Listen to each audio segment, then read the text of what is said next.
우리가 신앙을 생활을 하다 보면 뭐 이런 때도 있고 저런 때도 있습니다.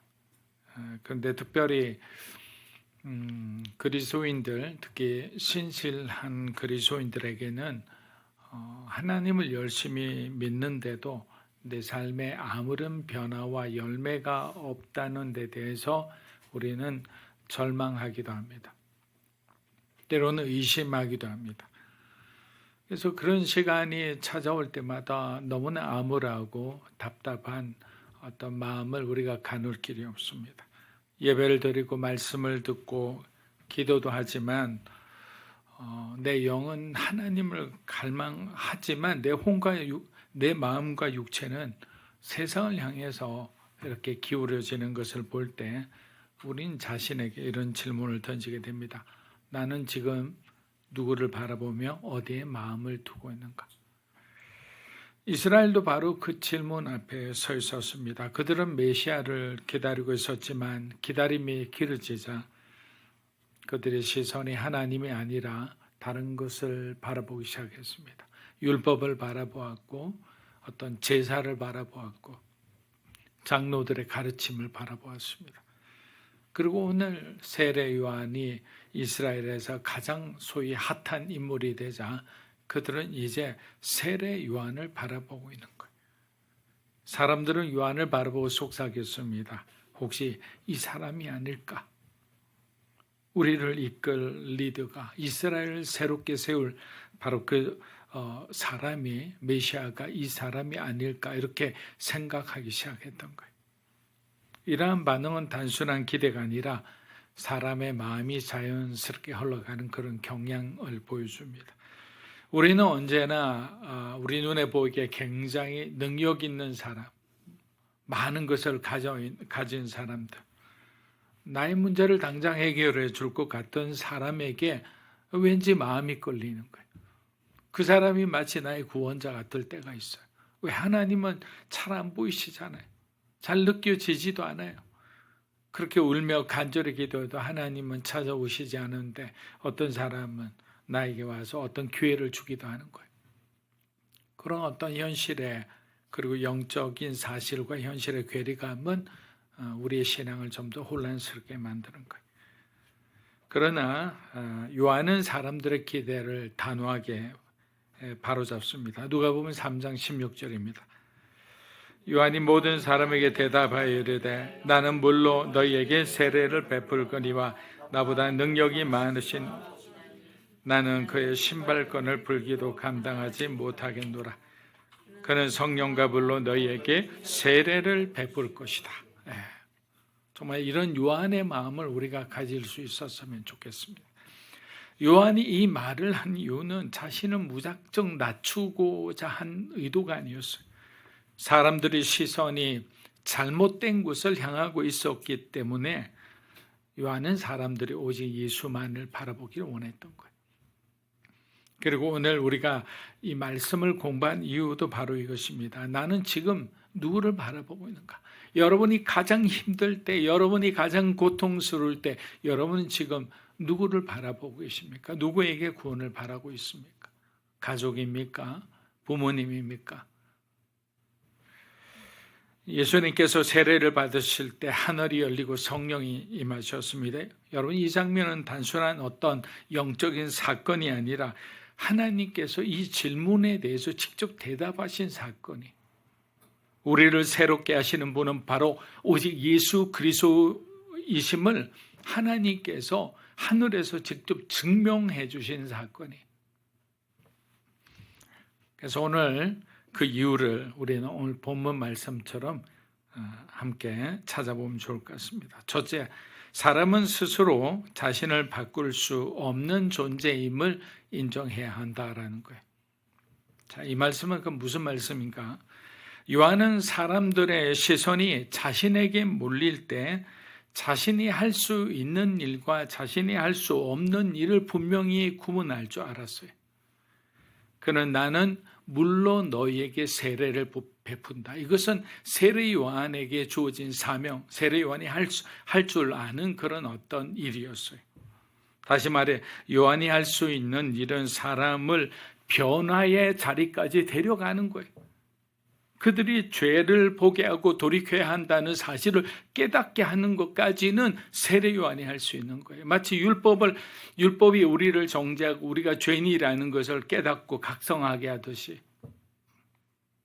그러나 그 이후 그 사람의 마음을 실제로 변화시키고 바꾸는 일은 요한이 아니라 바로 예수님만이 할 수 있다는 거예요.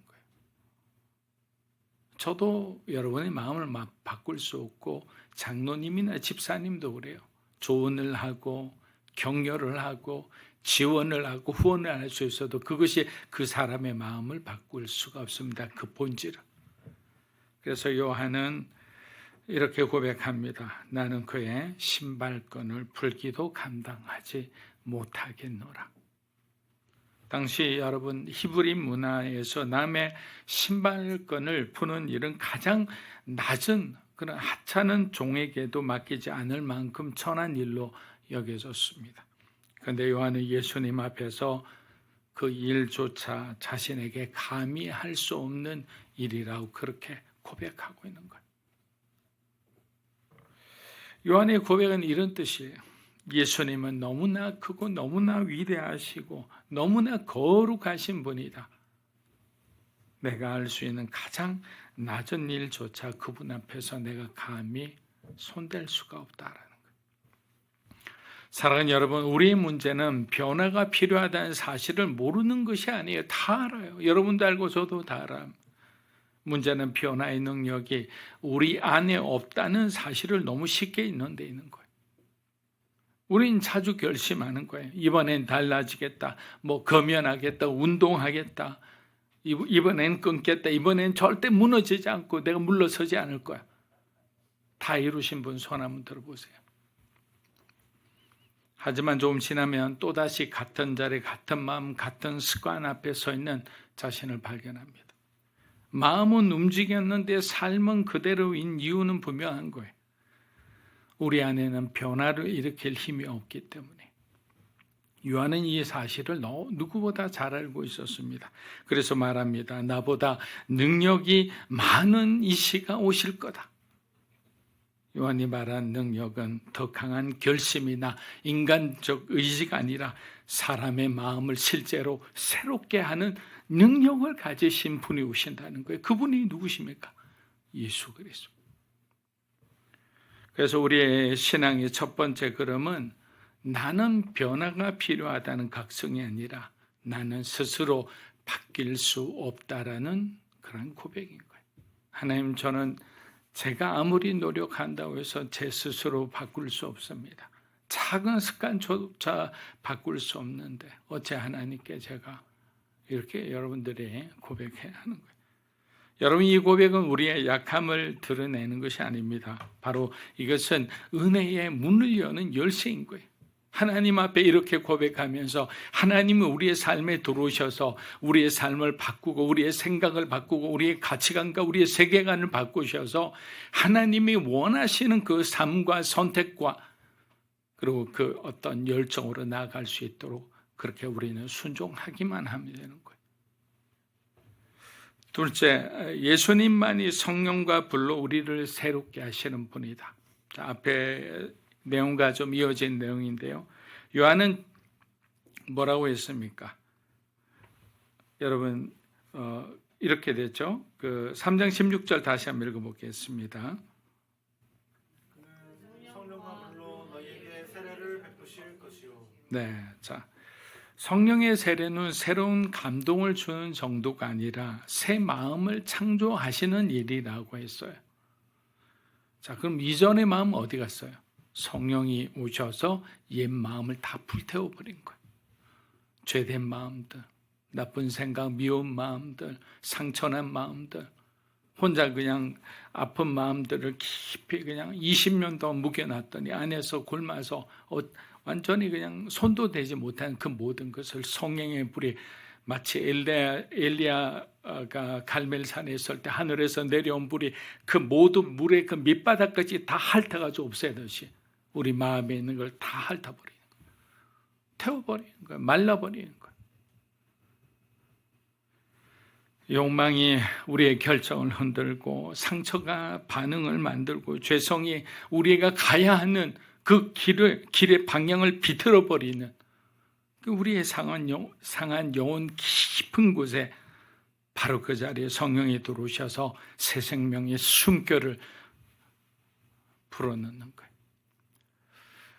말씀드리기 정말 부끄럽지만 저는 찬양할 때 정말 오랜만에 찬양하면서 정말 그 성령의 기름 부음을 느꼈어요.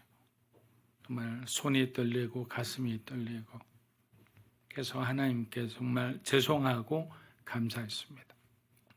여러분, 예수님께서 주시는 변화는 내가 예전보다 조금 더 나아지는 수순이 아니에요.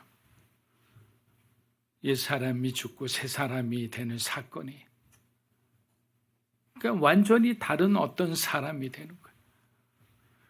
사람은요, 조금 더 이렇게 어떤 사람을 케어하다면 그 사람이 이 사람의 지도나 이 사람의 도움으로 좀 더 나은 사람이 될 수 있어요. 그런 영향력 정도는 사람과 사람 사이에 있을 수 있습니다. 그러나 그 사람이 완전히 새로운 사람으로 된다는 것은 성령의 사건이 아니면, 역사가 아니면 일어날 수 없다라는 거예요.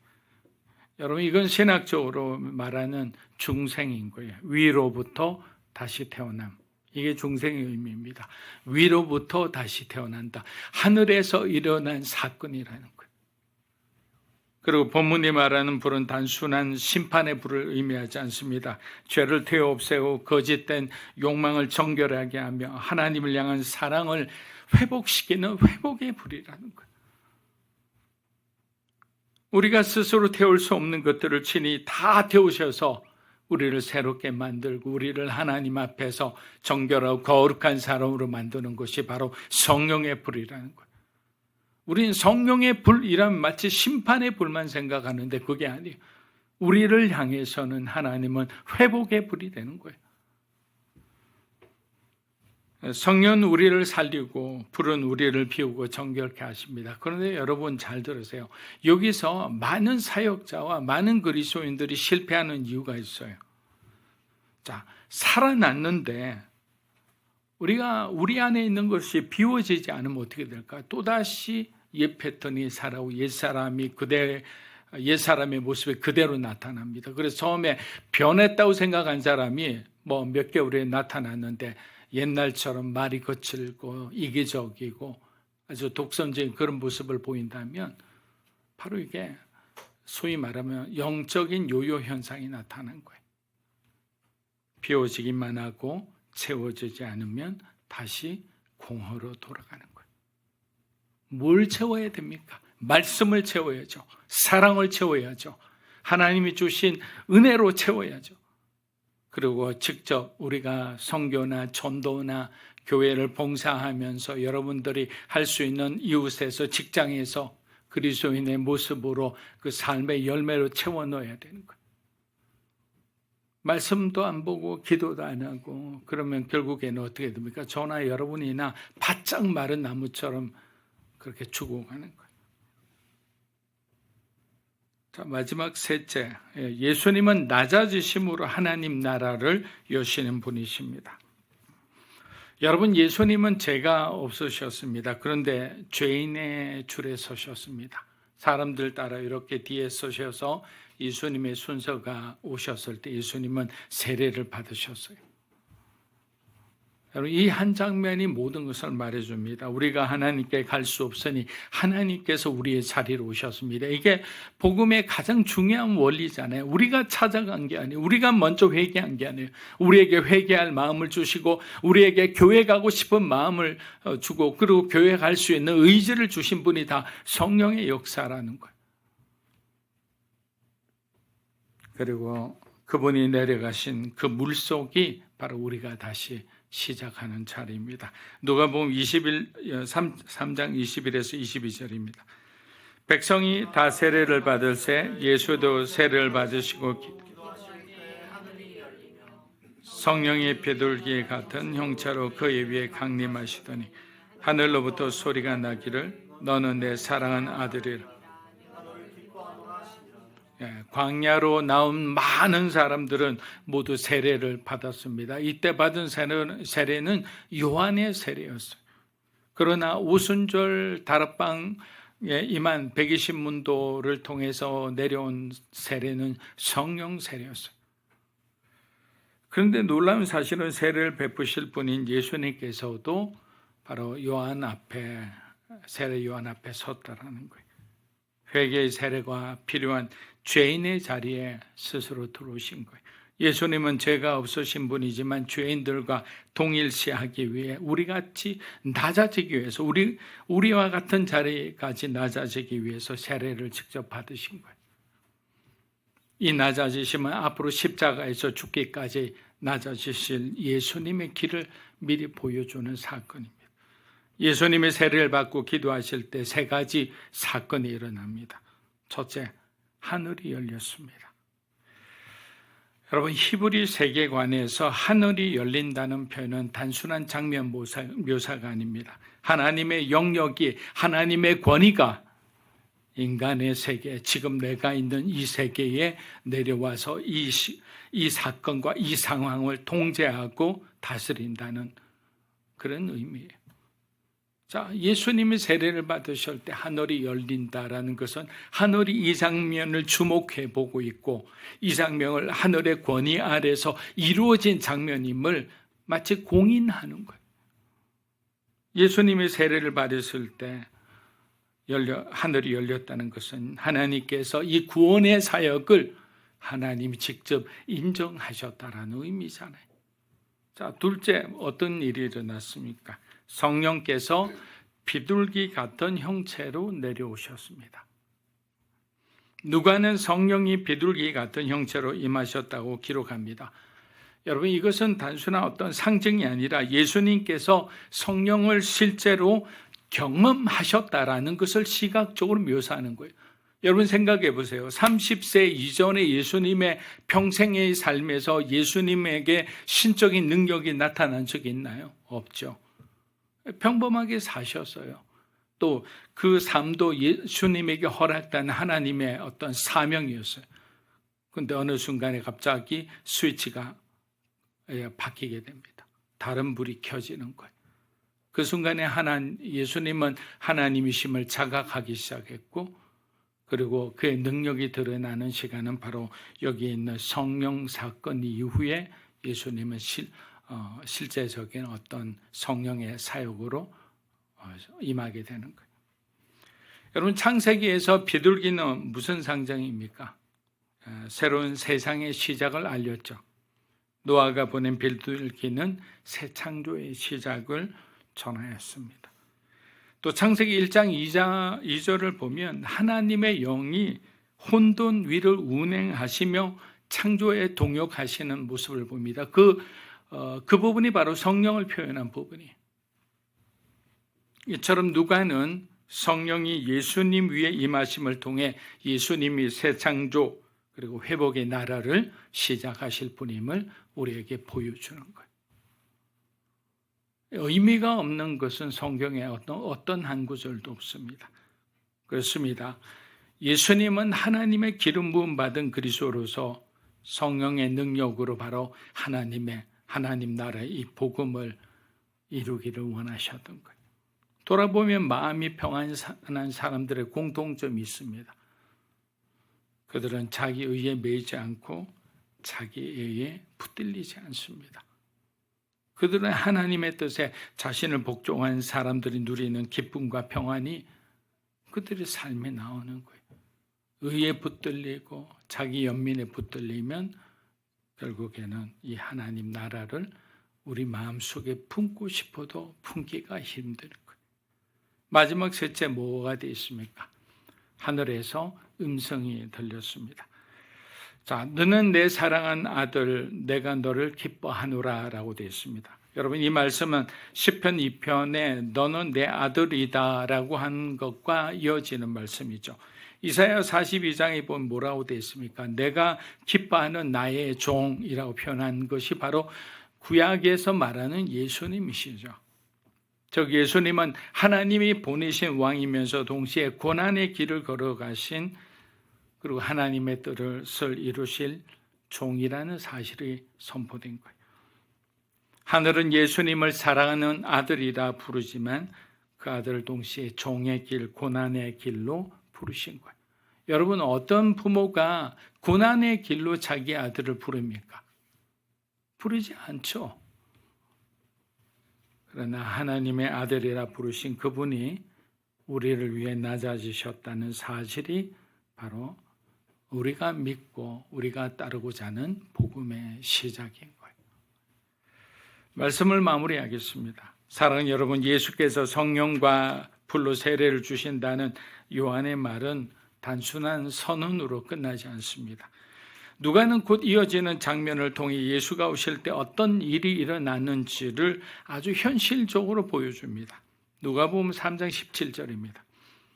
손에 키를 들고 자기 사장을 정하게 하사 알곡을 모아 공간에 드리고 축정에는 꺼지지 않는 불에 태우시리라. 자, 예수께서 우리의 삶에 오시면 겉모습이 아니라 우리의 중심이, 행동이 아니라 우리의 동기와 우리의 진짜 믿음이 다 드러나게 되죠. 그래서 천국에 가면 놀란다고 하는 거예요. 정말 있어야 될 사람은 없고 없어야 될 사람이 있는 그런 어떤 사건이 일어나는 거예요. 왜? 사람은 감추지만 예수님이 오셨을 땐 감추인 것이 다 드러나기 때문에. 예수님은 우리가 숨기며 살아가던 모든 부분을 다 기억하시고 또 보여지게 하시는 거예요. 그래서 여러분, 드러나는 것은 아픔처럼 느껴지고 수치스럽고 견디기 힘들 수가 있어요.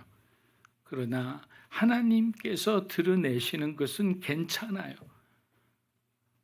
왜 괜찮으냐? 그게 우리를 새롭게 하시는 하나님의 은혜이기 때문에. 그런데 우리 막상 우리 안에 있는 모든 것이 드러나는 것은 너무나 힘들게 생각합니다.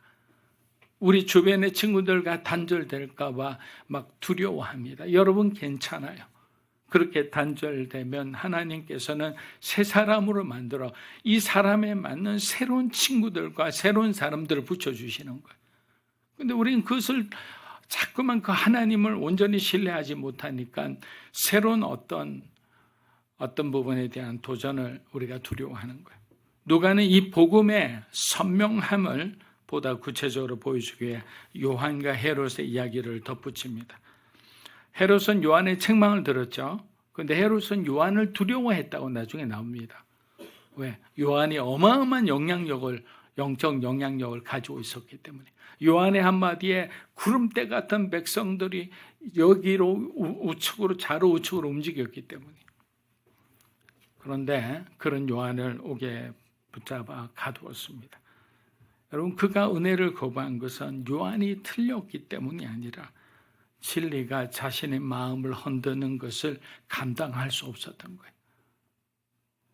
가만히 있는 듯 하죠. 여러분들이 복음을 전하면 그의 영혼은 우리가 보이지 않지만 심하게 흔들리는 거예요.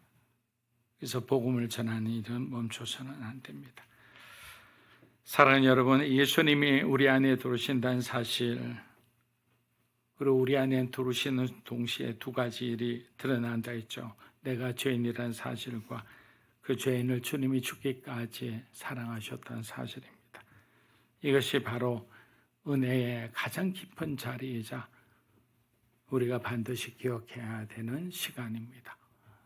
주님의 은혜를 기억하고 성령 하나님께서 저와 여러분을 하나님의 뜻대로 변화시키기를 주의 이름으로 축복합니다.